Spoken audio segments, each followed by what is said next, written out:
दत्ता कनवटे माझे सहकारी आपल्याला या सगळ्या संदर्भात सविस्तर माहिती देतील। दत्ता, नक्कीच सूत्रांच्या हवाल्यानुसार या प्रकरणामध्ये अनेक महत्वाच्या माहिती सध्या समोर आलेल्या आहेत, ज्यामध्ये संतोष देशमुख हत्या प्रकरणात सीआयडीने जवळपास 9 पथकं तयार केलेली आहेत, ज्यामध्ये 150हून अधिक कर्मचाऱ्यांचा अधिकाऱ्यांचा समावेश आहे आणि त्यांच्या माध्यमातून या सगळ्या आरोपींचा शोध सुद्धा सुरू आहे। स्कॉर्पिओ गाडीमध्ये जे मोबाईल आढळले होते ते सुद्धा प्रयोगशाळेमध्ये पाठवलेले आहेत, त्यांचा अद्याप अहवाल आलेला नाही।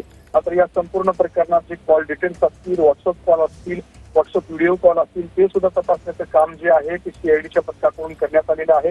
हे काम सुरू असताना दुसऱ्या बाजूला वाल्मिक कराड यांचं बँक खाते जे आहेत ते सुद्धा गोठवण्यात आलेलं आहे। त्याचबरोबर इतर आरोपींचे सुद्धा बँक खाते गोठवण्यात आलेले आहेत। त्याही पुढे जाऊन जर माहिती समोर येते आहे त्यानुसार ह्या सगळ्या आरोपींचे जे नातेवाईक आहेत त्यांच्या नातेवाईकांचे सुद्धा बँक खाते गोठवण्याची शक्यता सुद्धा वर्तवली जात आहे।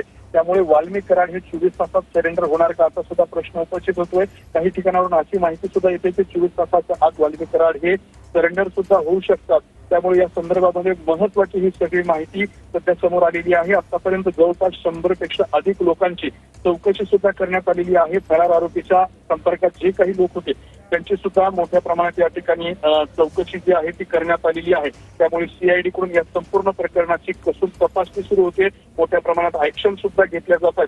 त्यामुळे वाल्मिक कराड सरेंडर होणार का हे पाहणं महत्वाचं ठरणार आहे। मात्र प्रशासनाकडून पोलिसांकडून युद्ध पातळीवरती या संपूर्ण प्रकरणात प्रयत्न सुरू आहे। दत्ता, सध्या काही मोबाईल देखील